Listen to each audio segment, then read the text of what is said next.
Netflix இருந்துகிட்டு Warner பிரதர்ஸை வாங்க போறாங்க. ஆல்மோஸ்ட் 82 பில்லியன் கொடுத்து மொத்த அமெரிக்கன் இண்டஸ்ட்ரியே ஒரு பெரிய ஷாக்ல இருக்குன்னு சொல்லலாம். ஈவன் அமெரிக்கன் இண்டஸ்ட்ரியை விட்டுருங்க, இங்க இந்தியால மல்டிபிளெக்ஸ் வச்சிருக்க நிறைய ஓனர்ஸ்லாம் ஒரு கவலையில இருக்காங்கன்னு சொல்லலாம்.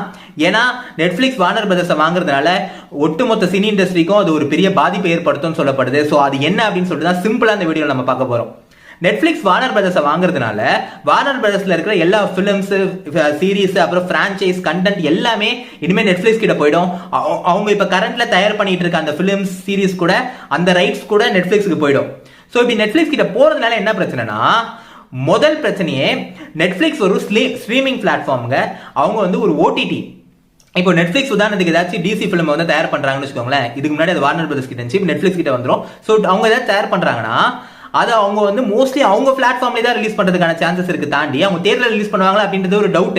ஏன்னா நெட்ஃபிளிக்ஸ் மோஸ்ட்லி எந்த ஒரு பிலிம் அவங்க தயாரிச்சாலும் அது தியேட்டர்ல ரிலீஸ் பண்றது கம்மி. அப்படியே இருந்தாலும் அமெரிக்கா, கனடா போன்ற கண்ட்ரீஸ்ல 1-2 தியேட்டர்ல செலக்ட் பண்ணி ரிலீஸ் பண்ணுவாங்க. ஸோ இப்படி பண்றதுனால மொத்த தியேட்டர் இண்டஸ்ட்ரிக்கு ஒரு பெரிய பாதிப்புன்னு சொல்லப்படுது. நிறைய தியேட்டர் ஓனர்ஸ் கவலை தெரிவிச்சிருக்காங்க, நிறைய ப்ரொடியூசர்ஸ் கவலை தெரிவிச்சிருக்காங்க.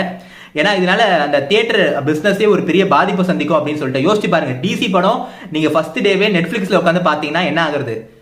இது ஒரு மேட்ரு. ரெண்டாவது முக்கியமான பிரச்சனை என்ன அப்படின்னு கேட்டீங்கன்னா, நெட்ஃபிளிக்ஸ் இப்போ வார்னர் பிரதர்ஸை வாங்குறதுனால ரெண்டு பேருமே வந்து இணைஞ்சிட்டாங்கன்னு சொல்லப்படுதுங்க. Almost combined. ஸோ இப்படி இவங்க ரெண்டு பேருமே கம்பைன் ஆகுறதுனால இவங்களோட மார்க்கெட் ஷேர் மட்டுமே கிட்டத்தட்ட 50% வரைக்கும் போகும்னு சொல்லப்படுது. இந்த ஸ்ட்ரீமிங் இண்டஸ்ட்ரியில இருக்க மார்க்கெட் ஷேர். ஸோ இப்படி 50% போனா இது வந்து ஒரு மோனோபோலியை நோக்கி போகுது.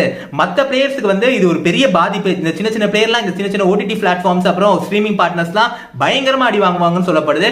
அது மட்டும் இல்லாம நெட்ஃபிளிக்ஸ் வந்து இந்த மொத்த இண்டஸ்ட்ரியே வந்து ஒரு டாமினென்ட்டா கையில எடுத்துரும். அவங்க சொல்றதுதான் சட்டம் அப்படின்னு சொல்லி கொண்டு வரதுக்கான சான்சஸ் இருக்கும்னு சொல்லப்படுது.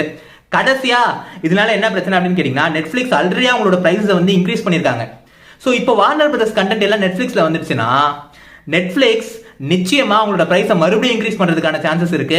இதனால நம்ம கஸ்டமர்ஸ் எல்லாருக்குமே நம்ம நெட்ஃபிளிக்ஸோட சப்ஸ்கிரிப்ஷன் பிரைஸ் ஏறும். ஈவன் டொனால்ட் ட்ரம்ப் இருந்துகிட்டு, அமெரிக்கன் பிரசிடென்ட், அவர் இருந்துகிட்டு இது வந்து ஒரு பெரிய டீல், இது ஒரு பெரிய டிசிஷன், இதனால மொத்த சினி இண்டஸ்ட்ரிக்கே ஒரு பாதிப்பு இருக்கு, அதனால என்னோட தலையிடுதல் இதுல நிச்சயமா இருக்கணும் அப்படின்னு சொல்றாரு.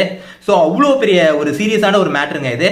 என்ன பொறுத்த வரைக்கும் கேட்டீங்கன்னா, இது மோனோபோலியா இருக்கிறது நல்ல விஷயமே கிடையாதுங்க.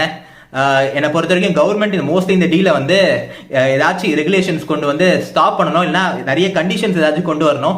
ஏன்னா ஒருவேளை நெட்ஃபிளிக்ஸும் வார்னர் பிரதர்ஸும் ஒன்று சேர்ந்தாங்கன்னா மொத்த இண்டஸ்ட்ரியே வந்து டாமினேட் பண்ணுவாங்க. அது நல்லதே கிடையாது.